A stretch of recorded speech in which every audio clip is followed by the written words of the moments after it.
Baimboka bayi politique le sako biska bozali ezanga toujours moi la mieux guette ntumba la mignon du Seigneur na bandi bozoma na simalanga bililo lo lenge musala ezo sala malamboka la biso Congo balobi notre pays est à la poubelle té alors ba vie na la poto awa toza précisément na commune à Kasavubu a bozoma toza na enseignement na base ya Vital Kamerhe toya wa balobi gouverneur Gobila a démissionné parce que asali baré ya malonga té asali baré ya tricage peuple congolais vraiment azaya kosilika peuple congolais pina atelembi pona mboka na ye trop c'est trop bayi mboka bayi politique coup de chapeau mosale zala makitoko na kati ya mboka na biso parce que peuple congolais lobi tozala kati ya démocratie tozala makambo ba poubelle kini na binote bo mesana ko sana série ya Kimbuta o série ya Kabila no o toza série ya Fati balobi les peuples d'abord les peuples d'abord les peuples d'abord donc toboy bakama nyongo nyangu tozo keto tout na moko point de vue nae à suivre tous les cas.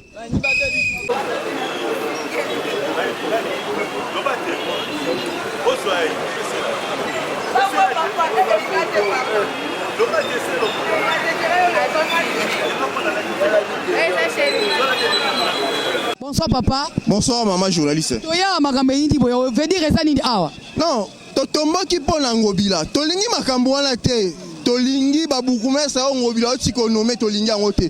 Tolobi boye. Chef de l'État, c'est le moment président Tshisekedi peuple a fota kio. C'est le moment olongola are wana oyebisa ngobila annulé are na wana otiko sala. Ezali anticonstitutionnel to sepela ta na are wana te ya ba nomination ya babukumestre. La ministre vous avez besoin nini pour y faire ça. La ministre Tolingi Félix Antoine Tshisekedi annulé arrêté wana aebisa ngobila annulé arrêté wana Tolingi makambo wana te ya konomé ba bourgmestre ezali anticonstitutionnel ye auti na ba désordre na Yumbi angame élection na Kinshasa voilà nani gouverneur ngobila alaki gouverneur ya Maindombe boyebi makambo nyonso eleki na kati ya oui toyebi yani siko ye ngame élection na kati ya Kinshasa tolobi no toboyi mama biso bana Kinshasa tolingi Kinshasa esika o alobela biso yango ya konomaka ba bourgmestre sans président ayeba eza lokuta akosi IDPS anomi moi 3 bato ya IDPS pona ko apaiser tension biso INC to bandi déjà avant IDPS atomboka lobi biso to bandi déjà lelo to lobi to reconnaître bato wana te ngobila sali ba désordre na wala président Fachi to ebisio président to pona kio papa c'est le moment yango yo annulé yebisa ngobila annulé biloko na yo sala désordre lobby d'abord ngobila lobby ayebi makambo wana te mais comment journaliste aleki na poko na RTNC lobby na 22h à reconnaître bango or ya lobaki ayebi makambo wana te eza lokuta yango to lobby na ngobila c'est le moment na le baby te au début yango yo annulé biloko na wana papa yo ça c'est que Fati Azam ayebi makambo nyonso président habite président qui na voyage président ngokita ayebisi ngobila na aéroport biloko ni otiko sala désordre ngobila bien yebi makambo te mais lobi nango tomoni bof journaliste aleki na RTNC donc ngobila il était au courant makambo wana yango to yebisi ba imboka Kinshasa bola muka Kinshasa o to limite comme la biso ba yumbi wana to la muka bana mboka ngobila alongola arena e wana o otiko sala lobby ya konomaka ba bourgmestre merci en tout cas merci vraiment merci beaucoup.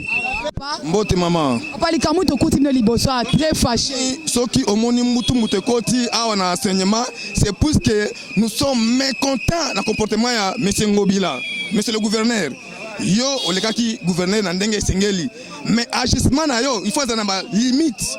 Tu dois savoir ligne de démarcation na yo soki wapi po o sauter en côté. Tu n'es pas le chef de l'État ni moi le ministre de l'Intérieur pour faire n'importe quoi n'importe quand et n'importe comment.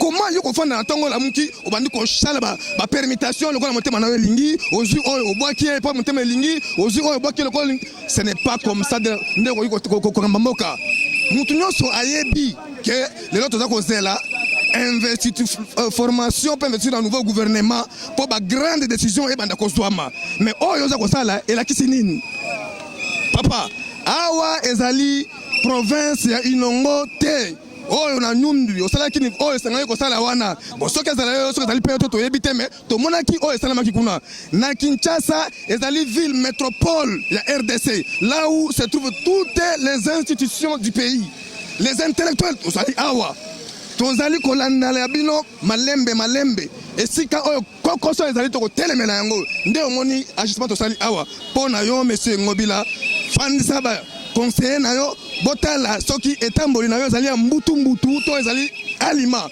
sinon tokofoudre yo dehors.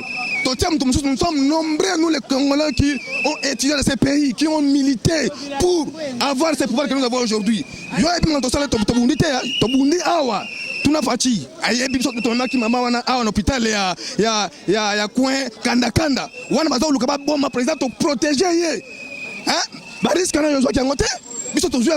qui te parle, j'ai fait l'interview Mukolowana, maman to maki na hôpital ya Kanakana Victoria. Yo ibima kamona wana mazolo ka battre Félix Tshisekedi.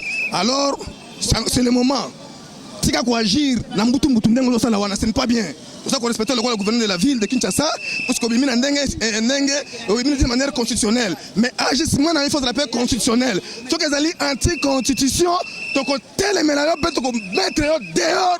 Papa, en tout cas vraiment merci bon peuple congolais a vraiment très fâché likambo Ngobila sali balobi baboyi areya ya Ngobila. Balobi Kinshasa n'est pas yombi. Donc bayimboka bayi politique a toza précisément la commune ya Kasavubu a besoin toza sur enseignement. Bayimboka bayi politique baza vraiment très fâché. Peuple congolais a pendant ko silika yo fachi bisiko vandi. Tala bangoyo ba fotaki yo. Osolo banini à suivre toleka. Au événement où salami awa seno yo solo bani pour la likambo Ngobila sali bisote Ngobila za motema mabe atika makambo soto sepeli nango te asali mabe makasi comment ya kosala makambo sans autorisation ya président de la République azomona ndike président ko kate alonga loka place okenda kende to lingi makambo sala te so bayoka na chambre yo yebi bayoka ndeni eza makambo ya chambre te makambo asali to sepeli nango te oyo eza FCC te atika matanga kabila zaki na mboka ona ya bando dikse tant kabila zaki na pouvoir ya bando dikse azobosa na likambo ba député abosa na likambo ba député biso tozala mabe totali nanu to maîtriser pona chef de l'état soki asali erreur en tout cas merci vraiment merci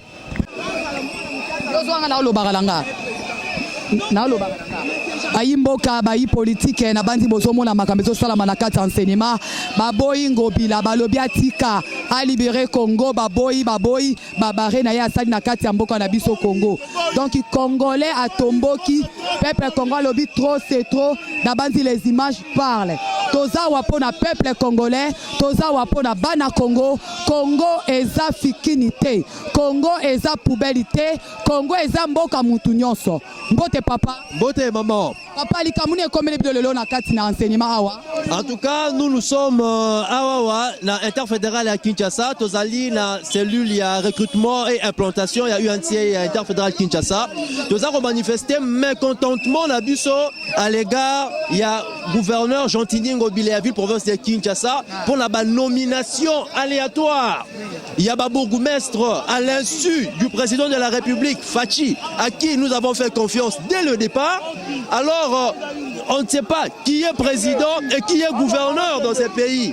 Alors, demande Nabiso auprès de son excellence, monsieur le président de la République, Félix Tshisekedi Antoine Tshilombo, à Longola, monsieur Jean-Tini Ngobila, à Zongisaye, sur les bancs, il y a touche. À Watozana Yumbite, Tozana Kinshasa. Kinshasa, c'est la capitale de la République. Nenga Tolobi Boye, Tolingiete, dans les 48 heures, Toyoka déjà et Yano, Yamokondiamboka. Merci madame. Papa Lingolo, Mbote papa. Ba, Mbote maman.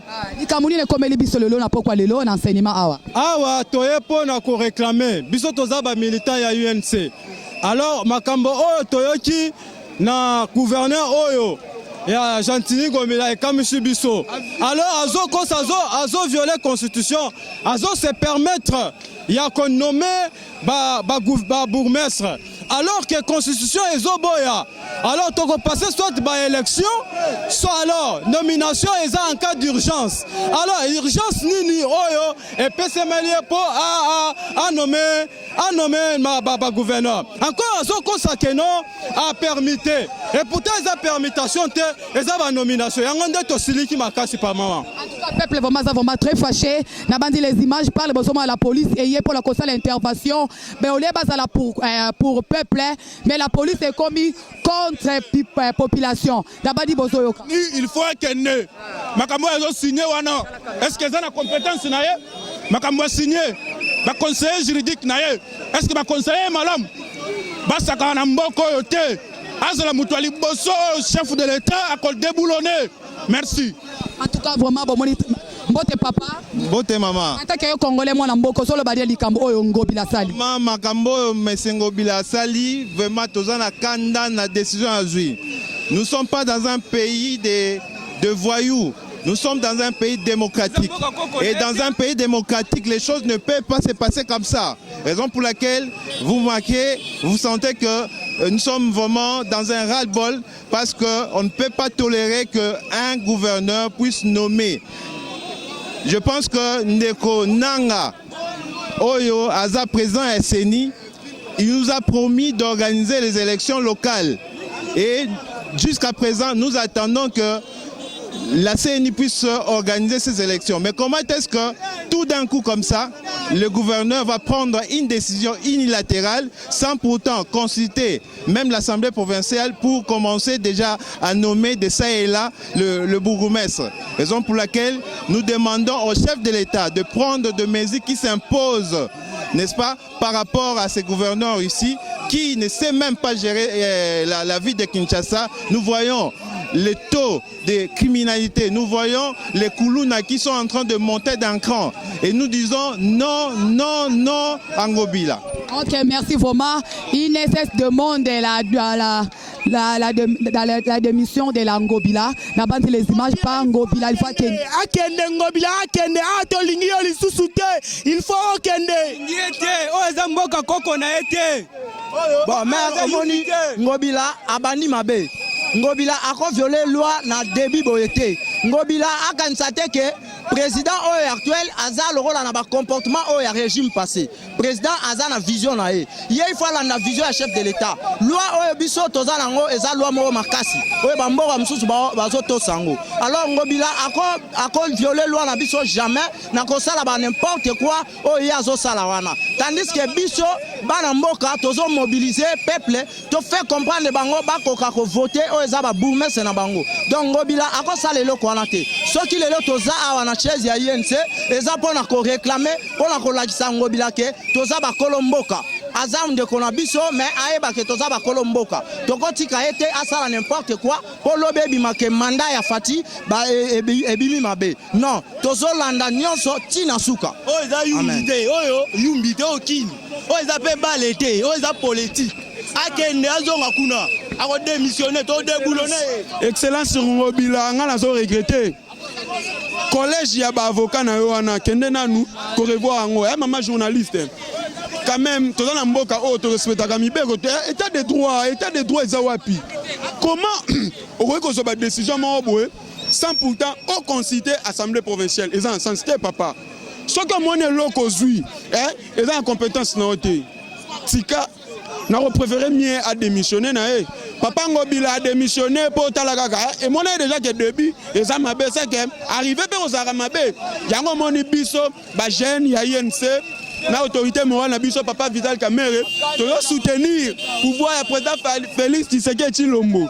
Yango moni to lobi ke Papa Ngobila, gouverneur, avec beaucoup de respect que je vous dois, démissionner pour Ozala, au baby sa réputation noté quand même. En tout cas, merci. Donc, tu as regretté, démissionner, maman journaliste a démissionné kaka. Ok, balobi Ngobila démissionné na yo kaka, koyoka na yo sonité. Bayi mboka bayi politique balobi de Congo ndeza makambo. Makambo esala makala na Congo Sweet TV. So ça la besoin resoba makambo en réalité yaka na Congo Sweet TV, okuta makambo eza réel. O eza histoire fondée. Salami le lot na 17h, le lot est le 21, toza mercredi, toza la commune à Kassavou, précisément toza na enseignement, na base ya Vital Kamerhe. Na bandi bozo mona ndenge batu batumi bapine, Pepe Kongola zolela, balobi en tout cas Ngobila démissionné na papa pardon, démissionné na yo, oeza inongote. Merci maman pour la parole. Yebi toyebi ke toza na kati ya Congo. Na Congo toza na ba règle pe toza na ba loi, toza na anarchie. Un gouverneur a jamais nommé bourgmestre. Étant donné bazali na ministère ya intérieur comme ezana ko installer te ya ko iko sala loko wana te wana ezali désordre organisé pour na ngai démissionner pour makambo ezala bien pour à mon avis ozo bebisa image na yo gouverneur pour na ngai démissionner na yo. Merci. Kinshasa eza yumbi te ndeko ngobila Kinshasa eza yumbi te kini eza bana kini biso tobotami na Kinshasa tokoli na Kinshasa ne grandi akini totia mona ba bêtise o salité bosala 18 ala Kabila Kimbuta sala bêtise o Gentili o salité loko yo Gentili o sali bêtise oyo o eza imana te eza yumbi te toye ko déboulonner yo ba bêtise o sala imana o ko sala yumbi o ngona fila Kinshasa totelemeli yo président Chichi biloko ele biso président Fati clé wala déboulonnement déboulonner biso de Congo bila déboulonner biso de Congo bila toyemba nzambu caméra yo ka basi na e Fati yo ka basi na e biso basi biso yo totelemi président base Vital Kamerhe o basi Vital Kamerhe na kambo esalami Vital Kamerhe azo courant bana cash biso bakonzi bayeba te to se manifester pour bakonzi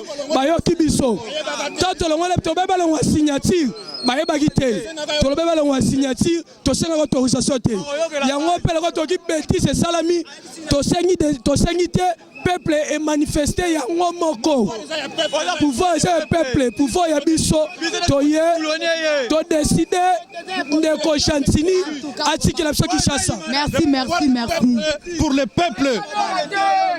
OK balobeza bamba l'été soin oyo à tout moment ngobila mutu nyonso akomeka kobafue constitution akomona biso na nzela toyebisaki bango bino bozala mbongo bino bozala bato kokorompre cash INC président Kamerhe Fati azala population na nsima na ye oyo nyonso tu akomeka akomona biso na nzela baprofite na faiblesse ya kozala pouvoir te.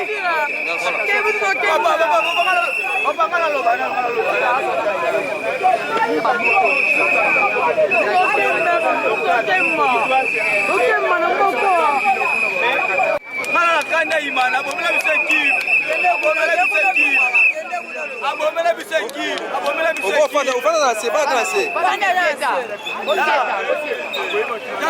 baba ngobila kana ba usu papa te seki nani ngobila bitch ngobila oyo imana te o compare de imana te ta politique oyo pour du peuple pour yo négocier ta yo négocier ta oyo ta pouvoir du peuple yo te bita mustabila négocier ta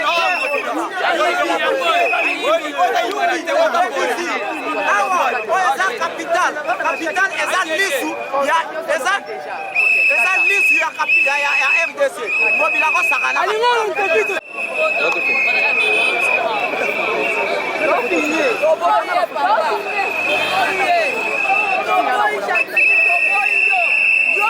Kambala moko na bato na nyonso nome ya kimoyibi po boyibaka po botrahir président tosi toyebi bino échec na kana bino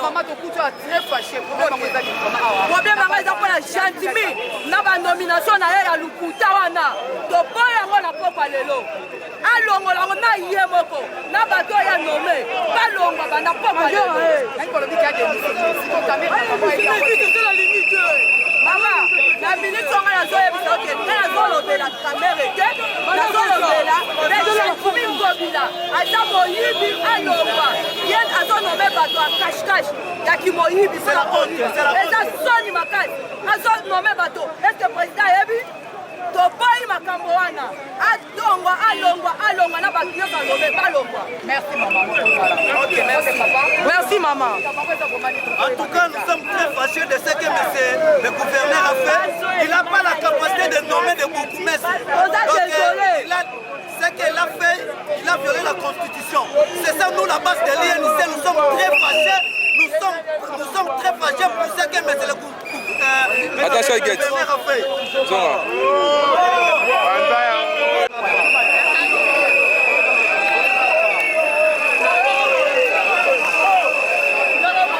C'est là.